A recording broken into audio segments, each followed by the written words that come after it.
Assalamu alaikum wa rahmatullahi wa barakatuh. To kamar yadda aka bukaci da in yi tambayoyi guda uku, zan yi su yanzu a nan da Allah ya sa na sani da na shiryo irin masu dan wahalan nan masu sa gumi a exam room din nan. To yanzu a nan gurin aka yi magana da haka a gurguje wanda suka dan iya faɗo min a rai saboda dai ya zamanto kamar mun dan yi bita ko kuma mun dan fita da wasu abubuwa ƙari musamman saboda wanda la'alla ba su zo da wuri ba. Tambaya ta farko da zan yi, ina so mu samu wata da za ta kallon mana dan abin da muka tunatar da juna akan abin da ya shafi gudunmuwar da Nana Khadija radiyallahu anha ta bayar, ta fitan mana da wasu darussa haka kamar guda uku mafi karanci, kwararan darussa ba maimai. Ku ɗaliban ilimi ne ko kun saba ba da bayani na ilimi, da haka darussa guda uku mafi karanci muhimmai wanda babu maimaicin magana a ciki wanda za mu fa'idanta da shi a cikin abin da muka tattauna. Na'am. Malama ta ce out of 5 an sati. Banda excuse. A'a. Out of 5 an sati. Allah masu raba hankali su tsaya haka. Out of 5 an sati. To wasan ba malama wasan ba. Ga wata nan dai masha Allah ko?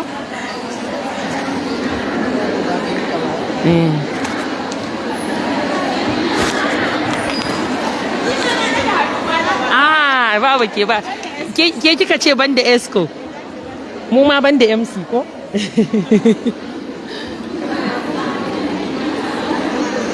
Wa alaikum assalam wa rahmatullah. Sai kin yi sama da mic din.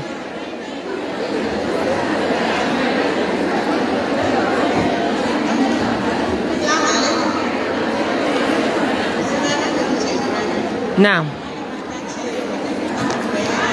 Sai kin sa ta kusa sosai, sai kin daga murya fa. Ya haƙuri. Yawa.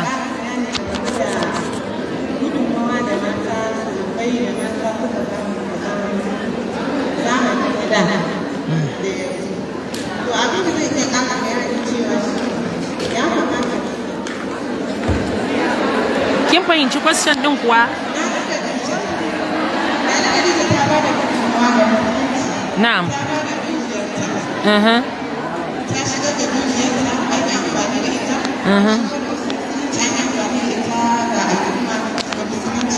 To menene darasin lesson din? Lesson din. Ya kamata tana da dukiya. Aha. Shigar da ita ya amfani da ita ga musulunci da al'umma su amfani. Yawwa daya.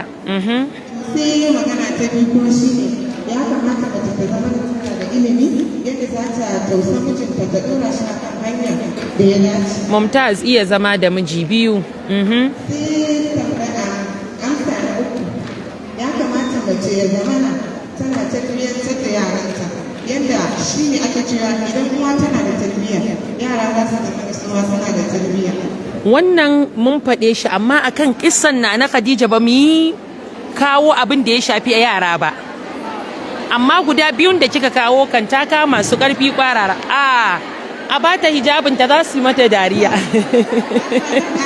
Mumtaz, Nana Khadija ta yi amfani da ƙarfinta. Na'am. Wajen kulawa da addinin musulunci da ba da Kulawa da manzan Allah sallallahu alaihi wasallam kuma takabbara ko? Khadija ta ciyo hijabi. Sai ta zo ta karba ko? Ta ba da mic din saboda time din.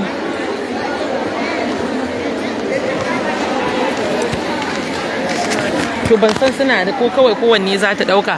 Khadija ta ba da amsa na darussa da ta samu a cikin tattaunawar da aka yi akan Nana Khadija radiyallahu anha. Allah ya baki albarkacin mai sunanki.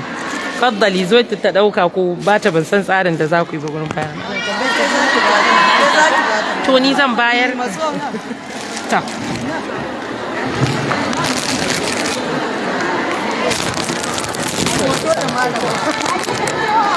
kin dauka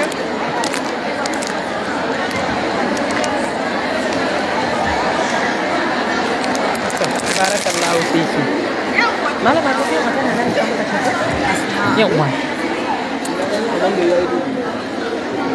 sai tambaya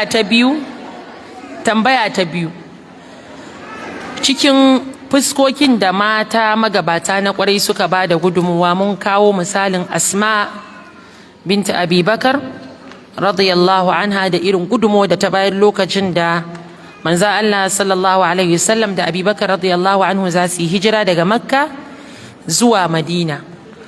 A cikin aikin da ta yi da gudunmuwar da ta bayar akwai kwararan darussa da ya kamata mu koya domin inganta mu ma abin da muka sa a gaba na manufofi, ba ma kadai akan abin da ya shafi manufa ta addini ba, a duk abu ma na rayuwa. Wannan ɗabi'un da ta gwada za su ba wa mutum nasara da haihuwar ɗa mai ido idan ya yi riko da su. Waɗanne halaye ne guda uku manya da ta siffanta da su?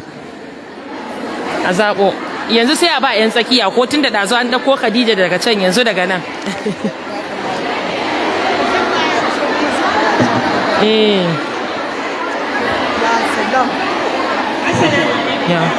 Wa alaikum assalam wa rahmatullah.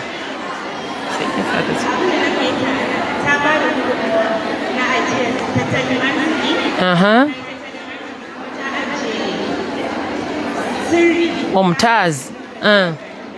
Biyu bata ambata sirrin ba, sai na uku. Now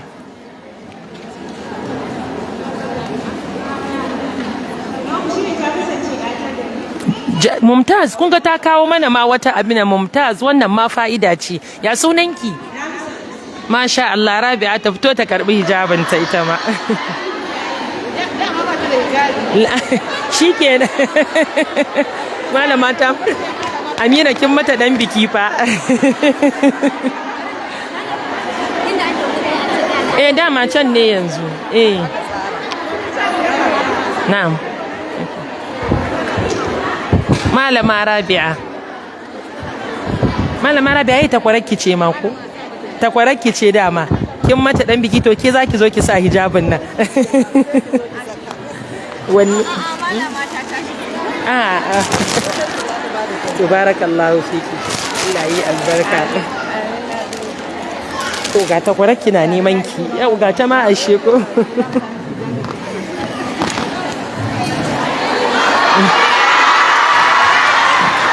Nisa'us sunna ta yi aiki ko? Malama Rabi'a, amiran mu ta Nisa'us sunna ta Wudil local government, ta ce Rabi'a ta sa hijabinta a nan.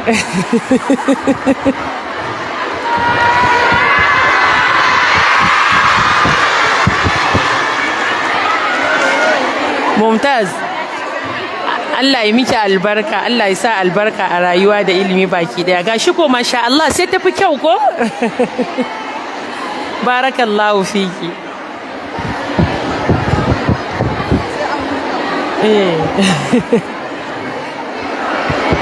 Wallahi ta faɗi darasin da ya mun daɗi a rai. Ku saurara kaɗan. Ta faɗi darasi da ya mun daɗi a rai, wanda wannan sai ya nuna maka subhanallah yanda Allah madaukakin sarki yake haska ƙirjin bayinsa kowa da abin da Allah yake azurta shi da shi. Duk da muka yi magana muka faɗi ga gudunmuwa da ta bayar, mun faɗi ta yi jarumta, ta yi ƙarfin hali, ta riƙe sirri, ta yi kaza, ta yi sadaukarwa, amma bai zo min a kaina ba cewa ya ta ƙwarai, ya ta gari, sai da malama Rabi'a ta faɗa. Allah ya miki albarka. Tambaya ta uku, wannan tibis-tibis za mu yi ta yanzu, sai wancan ruɗin ku. Mun kawo labarin wata ko tarihin wata baiwar Allah ɗin nan mai 'ya'ya guda 4, wanda ta tarbiyyance su suka zamanto nagartattu, kuma ta ƙarfafe su, ta ja hankalinsu akan jihadi. Suka je suka yi jihadi har ga baki ɗayansu suka samu shahada a wannan jihadin. Sunanta kaɗai za a faɗa min.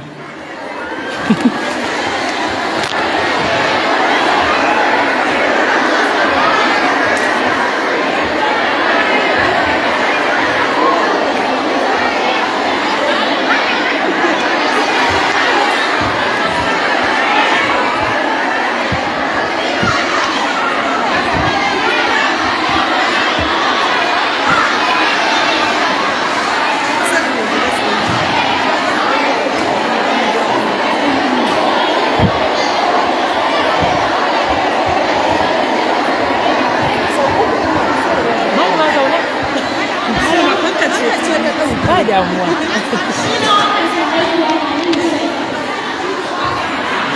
Haka ne kun ba da gari? An ba da gari kun yadda haka ne?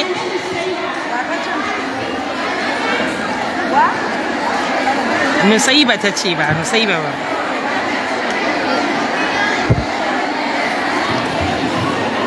Ba Nusaiba ba. Ba Ummu Aiman ba.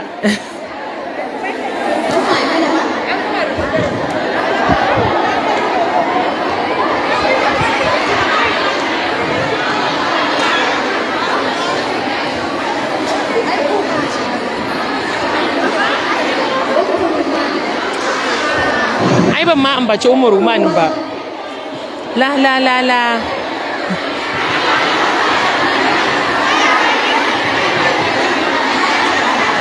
Ce ne mata in yancin ba su bayar ba. Eh?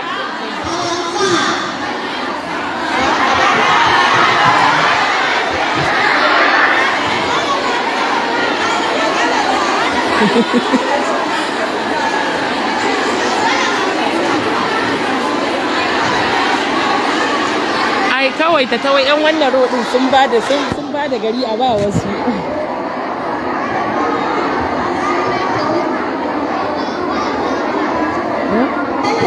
A ɗaliban da suka zo ziyara masu nufin a ba ɗaya. Me ta ce? Ban ji ba. Sunanta Ummu Rabi'a. A'a.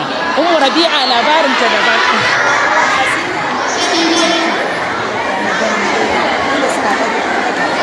Sunanta Ummu Shuhada.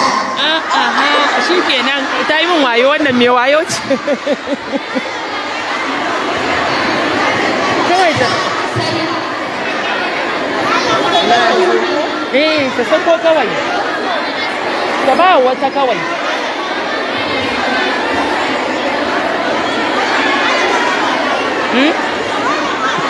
Ta sako.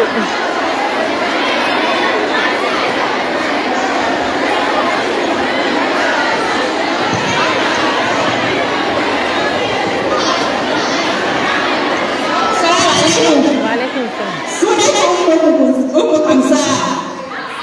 Kin dan ku bani mic din. A bani mic. Su ban mic.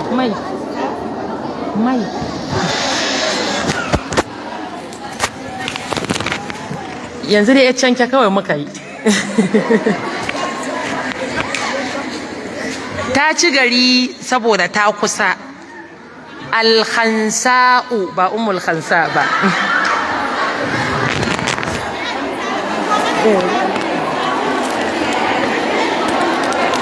Kin gane? Wai na ta kallon face din kamar na so in gane face din. Na gode, barakallahu shi. Na gode kare jazakillahu khairan ce. Na gode. Let's go.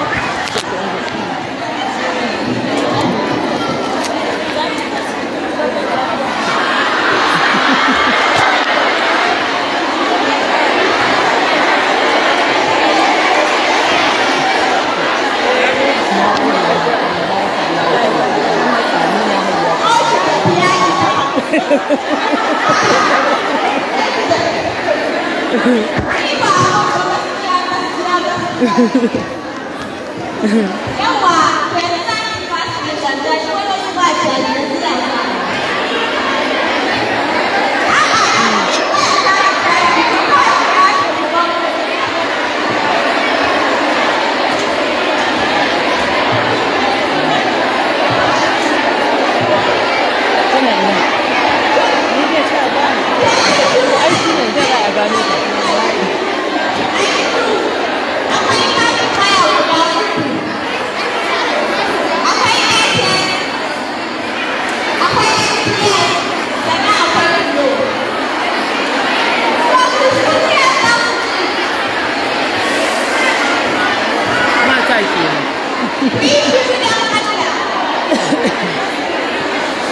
Malama ba ta son hayaniya da